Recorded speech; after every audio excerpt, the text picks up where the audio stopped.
topics we've been covering, and we want to keep doing that. Let me just share my screen and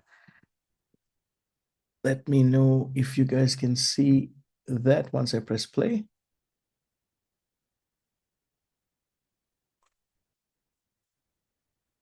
Wonderful. Are we seeing one screen? Give me a thumbs up if you are. I can see you guys. Beautiful. So, guys, welcome to, as we said, wealth creation and leadership. And it's a mindset. Okay. So, all about wealth creation leadership is about mindset. The biggest problem we have is our mind. And when we change our mind, things change in our life. Make sense? All right. So, when we change our mind, if we don't, no matter how good you are, you'll be hindered. No matter how talented you are, no matter what opportunities come, it will hinder you if you don't know how to work with what your mind is, because our minds will start and limit us as well. We're doing a series on imagination, and this part of the series is the next step from freedom, not to freedom. But it's really important that we understand that we are already in freedom. Our mind just has to get to that point of understanding it. And once it does, we move in freedom. And that especially includes our wealth, but includes every part of our life.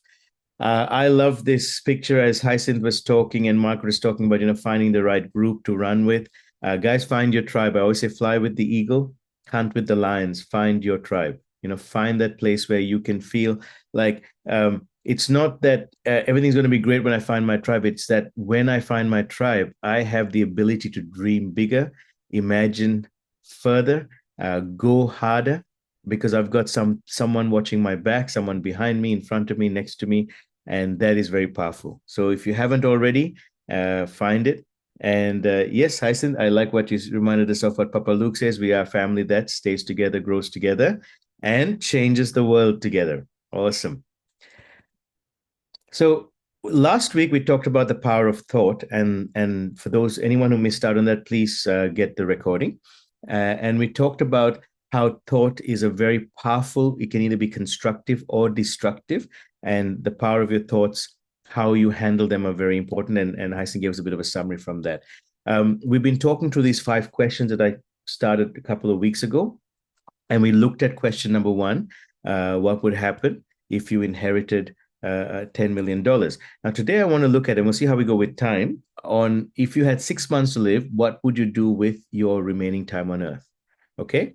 Now, what I want you to do is I'm going to do a little bit of some slides on the power of imagination. So we've talked about the power of thought. I want to talk about the power of imagination, because this slide here and this question, you could answer it as you go along. I want you to imagine what the answer is. It's not to do with money.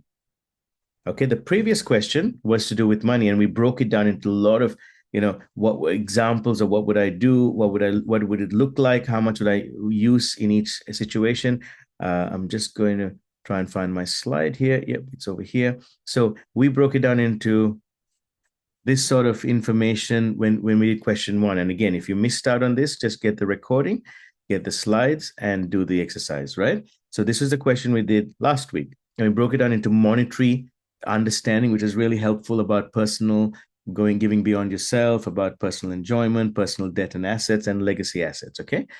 What I'm going to do today, and what I want you guys to do today, is think about the question, which is to do with, and this is why I want to talk about imagination, is what would you do if you had 6 months to live, and what would you do with your remaining time on Earth? Now, you still have health. Okay. You've got everything going well, but you just got 6 months to live, and you're aware of it. Okay. What would you do with it?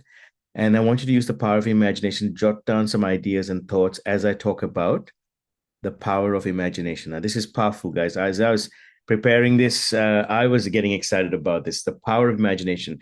First of all, I want you to, put in the chat group at 111 if you believe this. The power of imagination makes us infinite. And I want to see how many of you are participating. Remember, this is based on participation. Participation is really important, because as we participate, we are saying, I am actually fully connected here for this hour to connect. And the more I connect, the more I will hear. The more I hear, the more I'll learn. The more I learn, the more I become, right? The power of imagination makes us infinite. Okay. And that's a powerful thought, because we have often been told that we're finite beings. At some point in time, our life ends. What if that's not the case? And what if we can keep on, and what we do, whether it's for some of us, like myself, I believe I can continue to live in this physical body forever because of what God has done for me to transform me. But my mind is still working up to that. My body's still working up. For some of us, it might be when death comes, what's a legacy that I will leave on, which is an infinite change and something that will make a difference to others. For some of you, you weren't given a legacy from your generations before you. What will you leave on to the generations after you? Okay. And for different people, it's different things, but we're definitely infinite. The power of imagination is a profound and transformative force. It allows individuals to create, innovate, and envision possibilities beyond the present reality. And we're going to talk about some key aspects of its power. The power of imagination, okay? It's profound and a transformative force. And so, what we're trying to do today is, as you answer this question, if I had 6 months to live, what would I do? And I want you to jot down as you're listening, start to hear this. As Margaret said, we've started this in January. Some of you came in after, some of you been here since. No matter where you came in from, you haven't missed out on anything because it's the right time. Okay. And it's so great to see young people, old people. Like I said, I believe it doesn't matter what age and what stage you are in life, you will benefit because it is like a big chunk of meat being thrown out there every single week. And you just take what you need for that moment and consume it. All right. So let's look at some keys. There's 7 keys I want to look at today. The first key is innovation and creativity, the power of imagination. Here's the first thing: innovation and creativity. Imagination fuels creativity by enabling people to think outside the box.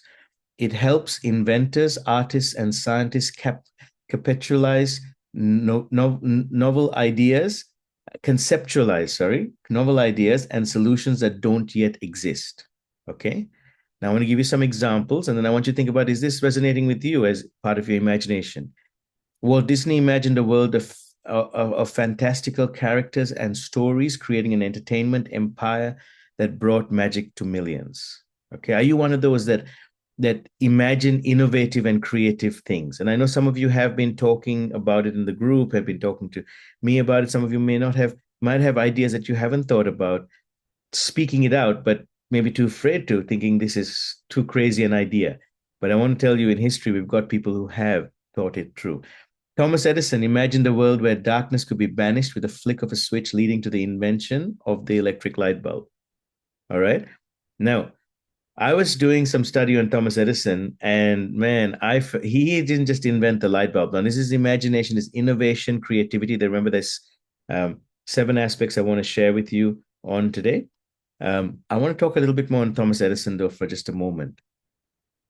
He said this is very important. I haven't failed. I've just found 10,000 ways that won't work.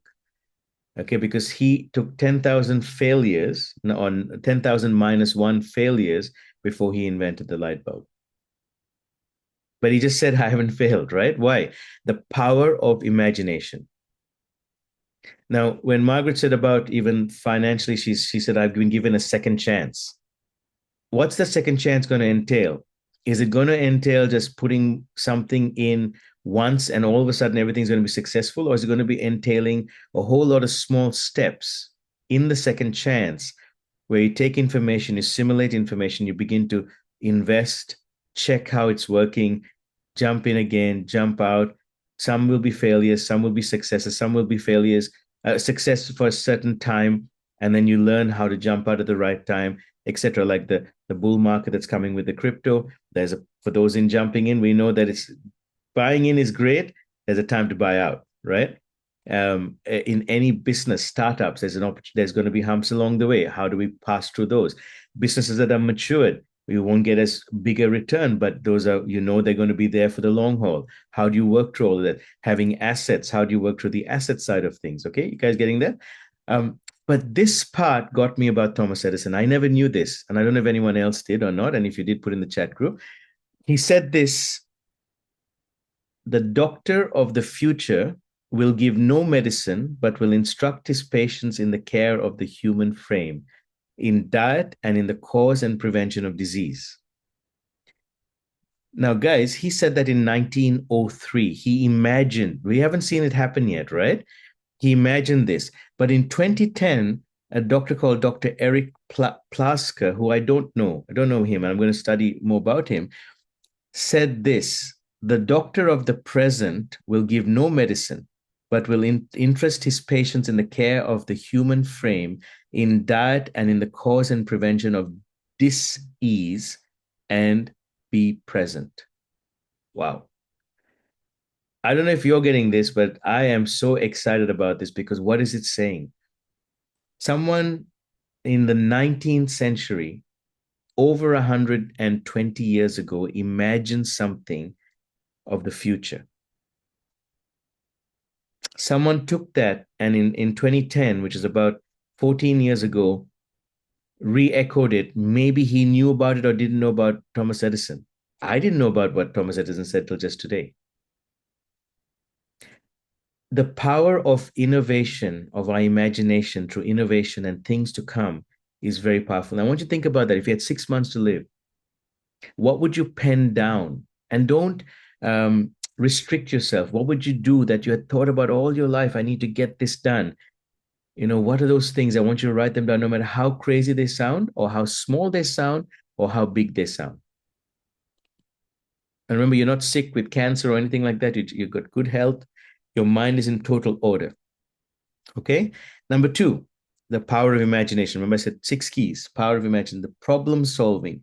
When faced with challenges, imagination enables us to see different perspectives and develop unique approaches to overcome obstacles. It expands our capacity to think of possibilities beyond the conventional. So, the power of imagination is very good when we have problem solving. Now, it can work negatively as well, right? Like we looked at the power of thought last week and said it can be destructive when you have a problem and you start to think of all the things that can go wrong. Okay, because that's how we've been brought up in the cultures, in the education systems, in the governmental systems, in the television influence, in the media. Do you know that media sells best when it has bad news in it, right? And we brought up to think negative thoughts. What if we think positive thoughts? I'll give you two examples. You all know this amazing guy, Elon Musk. Elon Musk imagined reusable rockets as a solution to the high cost of space travel, leading to the developments of SpaceX's Falcon rockets in revolutionizing space exploration. It's amazing. Like he's literally cut down the costs of traveling to space because it's all our tax money, or at least the US and any other country that's doing space travel, into the use of reusable rockets. Right? He imagined that and it's starting to take place. During COVID-19, the pandemic, teachers imagined virtual classrooms as a solution to continue education, leading to the widespread adoption of digital learning platforms. Like the fact that we can jump on today on Zoom accelerated through the COVID time. How many of you would agree with that, right? But it was because a lot of it, one part of that was attributed to teachers that said, we're not going to stop teaching our students and stopping them from learning. We're going to find a way and we'll do it virtually. Okay. The power of imagination. That's number two. Okay. I want to look at number three. Remember, there's 7 I want to talk about today of the power of imagination. I want you to think about, I'm just giving you some ideas to just open up your mind to think about, oh, yeah, I resonate with that, and then get an idea from that. Visualization of goals, the power of imagining, visualizing goals. Imagination is crucial in visualizing and pursuing goals. By picturing a desired outcome in detail, we can motivate ourselves to work towards it, make it more likely to become reality. Yeah, I love when Hyson says, I want to be the best soccer player in the world. Now, being his dad and seeing him every day, I can tell you that, he took a month off soccer and then he wrote a plan and he said, October, I'm starting. And, he was sleeping in past me and I sleep in a little bit because I sleep late. Um, Today, I woke up, he was already up and I was proud of you, Hyacinth. We got delayed to go to the gym, and he said, "I'm going on my own because I need time to come back, eat my meal, finish my studies, etc." Wow. Why? Because he's imagining what everything needs to look like for him to be the best soccer player in the world. Now, you might say, "Oh, he's young, he's got time." Guys, it doesn't matter when you start. It's not how quickly we start, it's how much we finish while we're here. And we want to enjoy the journey. Yeah. So I can't wait to hear what Tony's got in mind, what Ajita's got in mind, what Joseph has got in mind, Tesfa, Yuri. What are the thoughts you guys have? Write them down on the chat group. Okay. How many of you love this guy, right? Michael Jordan, the basketball legend, imagined. He didn't just practice, he imagined himself making game winning shots before they happened. This kind of visualization helped him to train his mind to succeed under pressure. And I suggest if any of you are athletes, go check out Michael Jordan, work out how that imagination has made such a big difference. And it is so powerful. J.K. Rowling envisioned the entire magical world of Harry Potter long before it was written, guiding her creative process and ultimately leading to a hugely successful book series. Now, I before every Monday when I spend time to organize the slides, I organize the slides on Monday, but I've been imagining what's going to happen through the week because I found so I don't know if anyone in school waited till last minute to do their assignments. I was a last minute guy, and I used to feel bad about it because I was told that that's ridiculous, it's terrible, you shouldn't do it. It'll you won't get the best. You're procrastinating and all that. What I found through all of this was that my visualization was very strong, and when I would read the question earlier. So when I went through my masters, I've gone through several other degrees and qualifications as an adult. And what I would do is I would look at the question, I'd visualize it, and I'd start to imagine the answer in my mind. And I spend 70 to 80% of my time imagining what's going to be the answers to the questions or the answers to the assignments. And then I'll spend 20 to 30% writing it down. And I found that was far more effective than me sitting in front of a computer trying to research and get the answers. Make sense? Some of you might be like that. So don't be upset if you're a last minute person. Before we have meetings and including home church, or if I go to speak somewhere, I would imagine what the outcomes would be before I prepare. And I don't spend as much time preparing the way someone might see me.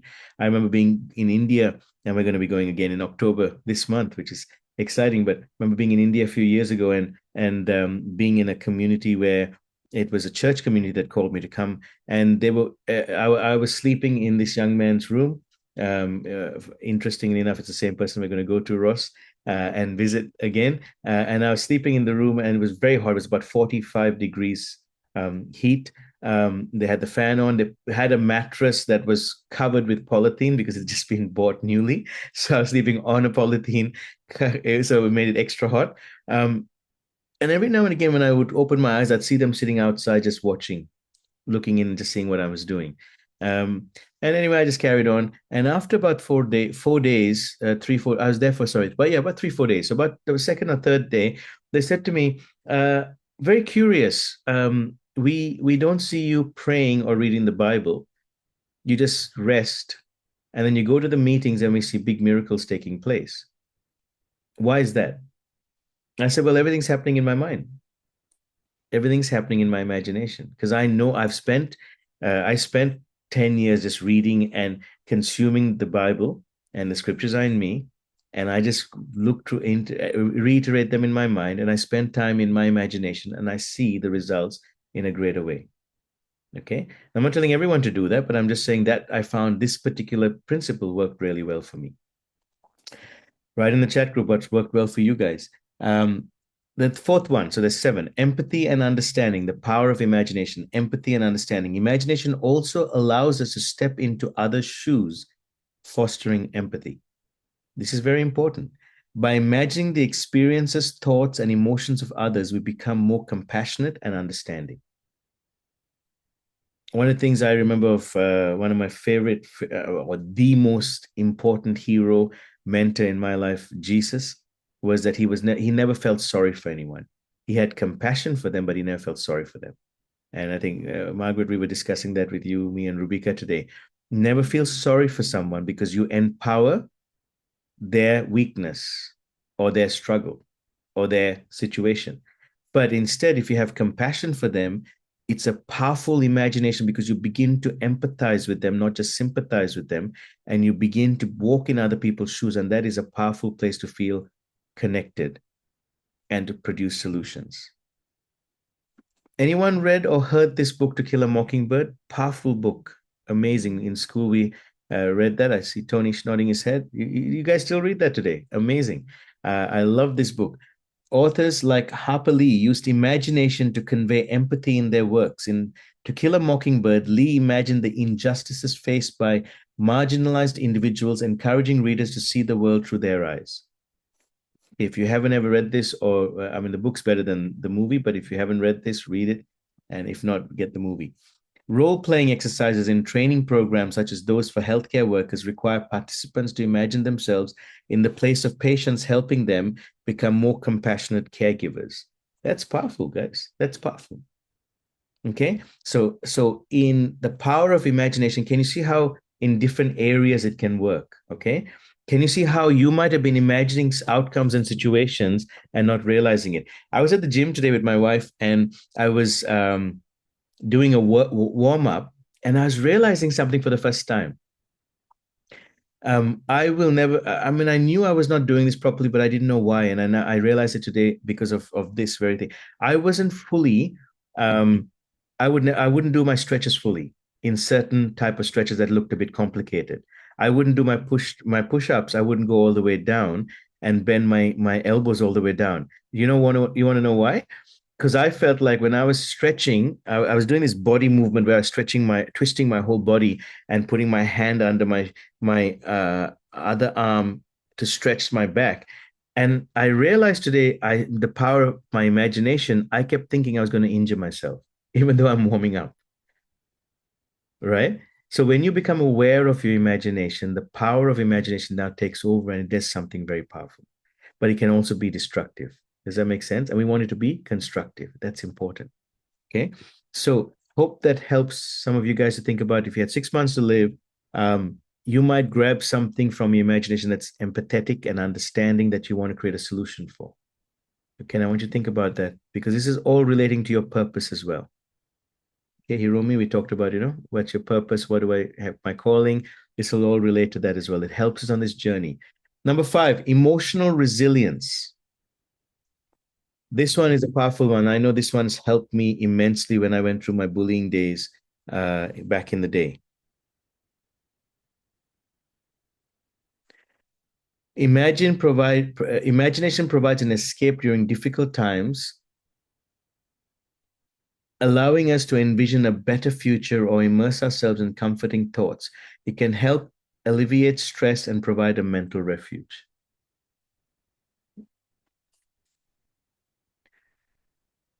During times of adversity, Viktor Frankl, a Holocaust survivor, used imagination to mentally escape his grim surroundings by imagining a future in which he would be reunited with loved ones and lecture about his experiences. And it came to pass. Okay. But he detached himself from the terrible atrocities that were going on in his life. And he was being put through. He says, everything can be taken from a man, but one thing, the last of the human freedoms, to choose one's attitude in any given set of circumstances, to choose one's own ways. Okay, that's very powerful, guys. Resilience, emotional resilience is another power of our imagination. Okay. Children often use imaginative play to cope with difficult emotions, such as creating fantasy worlds where they can feel empowered in ways they cannot in real life. I used to have imaginary friends. Did anyone have imaginary friends? I had imaginary friends. It was amazing. Now, I didn't do it to cope with difficult emotions, but it was part of this imagination and it helped me with my resilience. It also helped me begin to imagine into other worlds that I believe allowed me to open the door into the spiritual world as well. And so I don't know if anyone else did. If you had imaginary friends, let me know in the chat group as well. I'll read it after. All right. Next, number 6, we've got 2 more to go. Learning and exploration. Imagination enhances learning by making abstract concepts more relatable. It allows us to explore new ideas mentally before applying them in real world situations, which can make the learning process more engaging and effective. Did you know that Albert Einstein imagined riding alongside a beam of light, which eventually led to the development of his theory of relativity? This kind of mental exploration was critical to advancing modern physics. He imagined it first, guys. Okay, he imagined that whole idea, traveling through space on a beam of light at the speed of light. All right. In education, using imagination to picture atoms as tiny solar systems has helped countless students understand complex concepts in chemistry and physics more easily. Again, how does this relate to the question I've asked about if you had 6 months to live, what would you do? Well, you might choose to, you might have been exploring an idea or a thought, like I am, about the fact that we could live forever. We can look younger. At the age of 100, I'd look like 30. How do I reverse my body getting older to getting younger? So if I had 6 months to live, I'd be manifesting that more. I'd be imagining that more. I'd be recognizing that one, thinking about how can I see that come to pass. I have imagined the whole world coming to the ability of the movement that we have in P61 of learning about their identity and who they are. I'm imagining right now the idea of what we're going to grow into. And I love what Margaret said, and I take it and go, yes, we're growing into a very exciting group. We're building up. We've changed a lot. If you look at the videos from when we first started in January to now, huge amount of change, upgrades taking place. All right. How exciting is that? Finally, number seven, driving change. Every significant change in history began with an idea that someone imagined. The ability to picture a better world drives innovation, social progress, and positive transformation in society. Martin Luther King Jr. imagined a world where people were judged by the content of their character, not the color of their skin, and this vision became the backbone of the civil rights movement in America. Mahatma Gandhi's vision of nonviolent resistance. Gandhi imagined a path to independence for India that did not involve violence, which is a radical idea at the time. Now, I'm imagining 200 people here by December because that's what Tim said when he came in. You guys remember that? And how are we going to do that? Well, if each of us just even invite three people to come the next week, we'll grow three times. Okay. From 15, we'll have how many? 45 people on. And we keep doing that and we'll keep growing to 200. Now, last week we had about nearly 25 plus people on, 25 connections. Some of us have two people on, some have more than one. So we had probably close to 30 people last week. Today we have close to about 17, 18 people. Now, is it possible to do? Yes. Why would we want to do it? Well, if the information is good for you, it should be good for others that you care about. That you go, hey, I want you to come listen to this. Something in this is going to help you. I love that Hyson's, invited his friends to come along as well. I love that some of you are inviting others to come. I love that Aurelio has been, the home church has encouraged and got along with him and said, hey, you got to jump in. I don't know how to do it. Here, push this button, right? That's beautiful. Okay. Great to see Patrick on. I just can't wait to see what God's doing with Patrick in the imagination sector. It's going to be really powerful. So, guys, that power of imagination leads us to this question, and I want us to take just a few minutes to see if you can answer this. And that question is, if you had 6 months to live, what would you do with your remaining time on Earth? Now, I'm going to give you about 5 minutes to answer this question, and then we'll come back and do this little discussion before we finish off. Why is this a powerful question? It's going to lead you more towards understanding your calling, your purpose, get really clear on where you're heading. And that's important because no matter what part of your journey, if you're going through struggles at school, or you're going to struggles at the family, or you're going to struggles at the with finances or with work or with whatever situation, you coming back to this answer to this question will immensely help you. So get your paper and pen, start to write down what your thoughts are. And there's no right or wrong. You can change it anytime. But just begin to imagine. Some of you might want to take a few minutes before you of the 5 minutes and go, I'm just going to close my eyes and I'm going to imagine this world and I'm going to write it down. Why do you want to write down what we've imagined? Because without writing it down, we miss it because we're living in a world that is so fast paced that what we've learned today we'll forget tomorrow. Like I asked you 2 weeks ago to go through these questions and meditate on them. And I knew it was hard that none of you would do it. Right. So then we go through it every Monday. But I still encourage you go through those 5 questions. because they're really powerful and they're very meaningful. So let's go 4 more minutes.